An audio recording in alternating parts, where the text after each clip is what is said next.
Welcome to Web-Minded Computer Institute.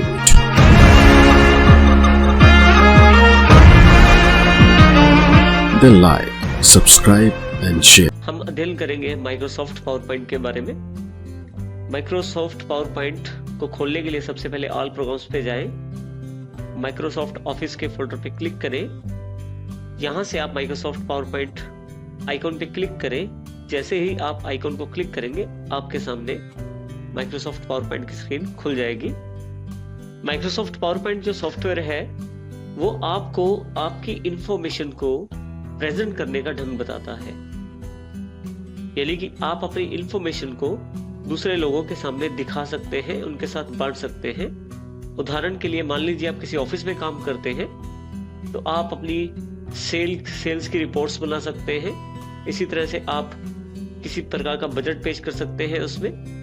और यदि आप किसी स्कूल या कॉलेज में पढ़ाते हैं तो आप अपने लेक्चर्स तैयार कर सकते हैं और स्टूडेंट के सामने दिखा सकते हैं। इसके अतिरिक्त आप सेमिनार्स या एड लगाने के लिए भी माइक्रोसॉफ्ट पावरपॉइंट का प्रयोग कर सकते हैं, जिसके थ्रू ये आपको आपकी इंफॉर्मेशन प्रेजेंट करने के लिए बहुत सारे टूल प्रदान करता है, जिनका प्रयोग करके आप अपनी जो इंफॉर्मेशन है उसको बहुत अच्छे ढंग से सजा सकते हैं। उसमें एनिमेशंस ऐड कर सकते हैं, ऑडियो और वीडियो इफेक्ट्स डाल सकते हैं, जिससे आपकी इंफॉर्मेशन समझने वाले को एक तो आसानी से समझ आ जाएगी और दूसरा उसका समय भी बचेगा और आपकी जो इंफॉर्मेशन है वो भी व्यवस्थित रूप से पड़ी रहेगी। इस तरह से आप माइक्रोसॉफ्ट पावरपॉइंट का प्रयोग कर सकते हैं। माइक्रोसॉफ्ट पावरपॉइंट की स्क्रीन की जानकारी ले लेते हैं। सबसे पहले हम सबसे पहली जो बार है वो हमारे पास टाइटल बार के रूप में उपलब्ध है, जिसके लास्ट में हमारे पास यहाँ 3 बटन है, क्लोज, रिस्टोर और मिनिमाइज। क्लोज से आपकी जो माइक्रोसॉफ्ट की विंडो, पावरपॉइंट की विंडो है वो बंद हो जाएगी। रिस्टोर से आप इसको छोटा कर सकते हैं और फिर से वही क्लिक करने पे साइज बड़ा कर सकते हैं। तीसरा मिनिमाइज का बटन है, जब आप क्लिक करते हैं तो छोटे से आइकन के रूप में आपके पास अवेलेबल हो जाता है। दोबारा आप यहीं पे क्लिक करें तो फिर से पावरपॉइंट की विंडो आपके सामने आ जाएगी।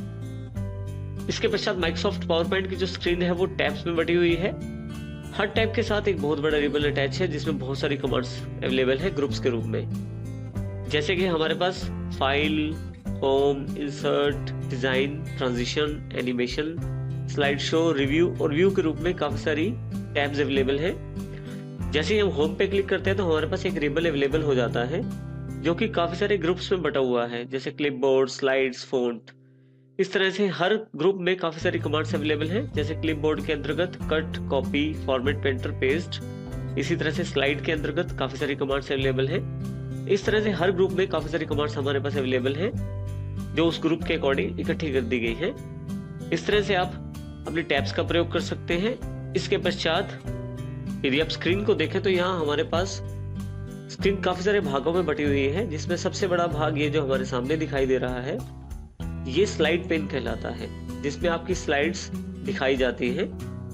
इसके अतिरिक्त इन स्लाइड्स के अंदर आप कुछ लिख सकते हैं, कुछ आइटम्स जोड़ सकते हैं। उसके लिए आपके पास प्लेस होल्डर्स अवेलेबल रहते हैं। जैसे हमारे पास यहाँ क्लिक टू ऐड टाइटल लिखा हुआ है, ये एक प्लेस होल्डर है जिसमें आप कुछ भी लिख सकते हैं टेक्स्ट के रूप में। इस तरह से काफी सारे प्लेस होल्डर अवेलेबल है माइक्रोसॉफ्ट पावरपॉइंट में, जिसमें आप चार्ट्स, ग्राफ्स या आप अपनी पिक्चर्स या इमेजेस भी लगा सकते हैं।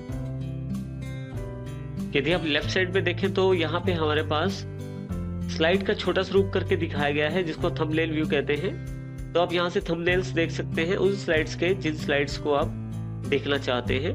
और जैसे ही आप किसी थंबनेल पे क्लिक करते हैं तो स्लाइड्स बड़ी होकर स्लाइड पेन में दिखाई देना शुरू कर देती है।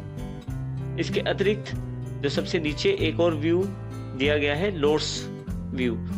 यदि आप यहाँ ध्यान दें, यहाँ आप यदि नीचे की तरफ देखें तो आपके पास एक पेन और अवेलेबल है, जिसको हम नोट्स पेन कहते हैं। इस तरह से मुख्य पेज हमारे पास 3 अवेलेबल है यहाँ पे। आप चाहें तो अपनी आवश्यकता अनुसार साइज छोटा बड़ा कर सकते हैं पेन्स का। जैसे मैं यहाँ क्लिक करके थोड़ा सा ऊपर की तरफ कर देता हूँ नोट्स पेन को, तो साइज नोट्स पेन के लिए ज्यादा बढ़ जाता है। इसी तरह से मैं थंबनेल्स जो पेन है उसका साइज भी बड़ा छोटा कर सकता हूँ। इसका फर्क स्लाइड पेन पे पड़ता है, जिससे स्लाइड पेन का साइज छोटा हो जाता है। इस तरह से आप अपनी आवश्यकता अनुसार इनका साइज बड़ा छोटा कर सकते हैं। सबसे लास्ट में हमारे पास जो बार अवेलेबल है वो है स्टेटस बार। स्टेटस बार में काफ़ी सारी जानकारी उपलब्ध है, जैसे कौन सी स्लाइड पे काम कर रहे हैं आपके पास कौन सी थीम अवेलेबल है और इस वक्त कौन सा व्यू आपके पास अवेलेबल है। और यहाँ से आप जूम इन और जूम आउट भी कर सकते हैं अपनी स्लाइड को, यानी कि स्लाइड को बड़ा छोटा भी करके देख सकते हैं। यहाँ हमारे पास राइट साइड टॉप साइड पे हमारे पास 2 बटन और अवेलेबल है। एक जो आपके जो रिबन अवेलेबल है टैब्स के साथ, उसको मिनिमाइज करने के लिए देखिए जो रिबन हमारे पास अवेलेबल है वो मिनिमाइज हो गया है। दोबारा यही क्लिक करेंगे तो रिबन फिर से अवेलेबल हो जाएगा। जो लास्ट बटन है आपके पास, उस पर आप हेल्प की जानकारी ले सकते हैं। किसी भी प्रकार के टॉपिक की जानकारी आप माइक्रोसॉफ्ट पावर पॉइंट की हेल्प के साथ ले सकते हैं, बस इसको क्लिक करने के बाद। इस तरह से आपके पास हमारे सामने ये माइक्रोसॉफ्ट पावर पॉइंट की स्क्रीन उपलब्ध है। लेफ्ट साइड पे ऊपर की तरफ एक क्विक एक्सेस टूल बार दिखाया गया है, जिसमें आप उन बटन्स या उन कमांड्स को जोड़ सकते हैं जिनका आप बहुत ज्यादा प्रयोग करते हैं। कमांड्स जोड़ने के लिए आपको केवल राइट क्लिक करना है किसी कमांड पे और add to quick access toolbar कर देना है। कमांड्स आपके पास ऊपर अवेलेबल हो जाएगी। और यहाँ से कमांड हटाने के लिए फिर से राइट क्लिक करें और remove from the quick access toolbar कर देंगे तो कमांड वहां से हट भी जाएगी। इस प्रकार से हमारी जो स्क्रीन अवेलेबल है पावर पॉइंट की